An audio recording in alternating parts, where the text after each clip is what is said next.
إيه هو الرحم المقلوب؟ ويا ترى إيه أسبابه؟ وإيه طرق علاجه؟ طب إيه الوضع الطبيعي للرحم؟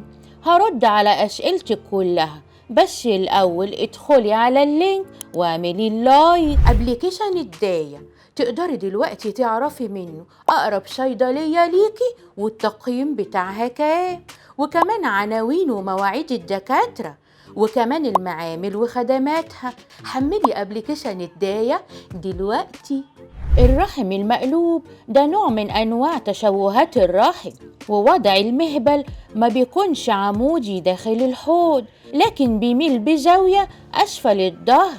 أما بقى الوضع الطبيعي للرحم عند معظم الستات بيميل الرحم للأمام وبيكون فوق المثانة، وبيكون الجزء العلوي باتجاه جدار البطن. وعادة الرحم المقلوب مش بيسبب أي مشاكل في معظم الحالات، ولكن إن هو ممكن إن الست اللي عندها رحم مقلوب بتشعر ببعض الأعراض، زي إيه؟ ألم أثناء الجماع، وألم أثناء الدورة الشهرية، وخصوصا كمان لو مصحوب معاها مرض تاني زي بطانة الرحم المهاجرة أو الأورام الليفية. يا ترى إيه هي الأسباب اللي تخلي رحمك مقلوب؟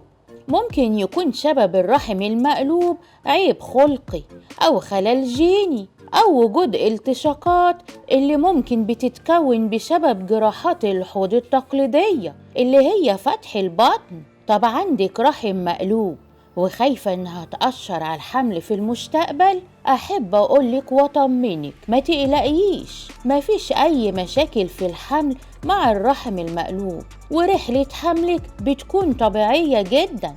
لكن في نسبة بسيطة من الحالات لما بيكبر الرحم أثناء الحمل بتضغط على المثانة، فبتعمل صعوبة في التبول وألم شديد أسفل الظهر. كمان لو حالة الرحم المقلوب مصاحبة لمرض بطانة الرحم المهاجرة أو الأورام الليفية، ده كمان بيأثر على حملك وبيسبب تأخر الإنجاب.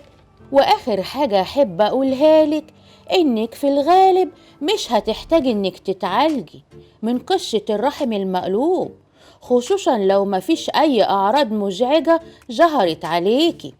لكن يا بنتي في جميع الأحوال لازم لما تحسي بأي أعراض مزعجة تروحي للدكتور علشان يقدر يساعدك من خلال ممارسة بعض التمارين الرياضية أو استخدام جهاز مصنوع من السيليكون أو البلاستيك بيتم إدخاله في المهبل لتعديل الرحم، أو ممكن بنلجأ لبعض الجراحات علشان نرجع الرحم لوضعه الطبيعي. وبكده تكون خلصت حلقتنا.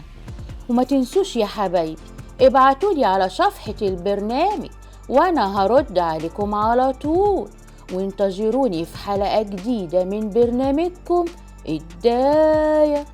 أبليكيشن الداية تقدري دلوقتي تعرفي منه أقرب صيدلية ليكي والتقييم بتاعها كام، وكمان عناوين ومواعيد الدكاترة، وكمان المعامل وخدماتها. حملي أبليكيشن الداية دلوقتي.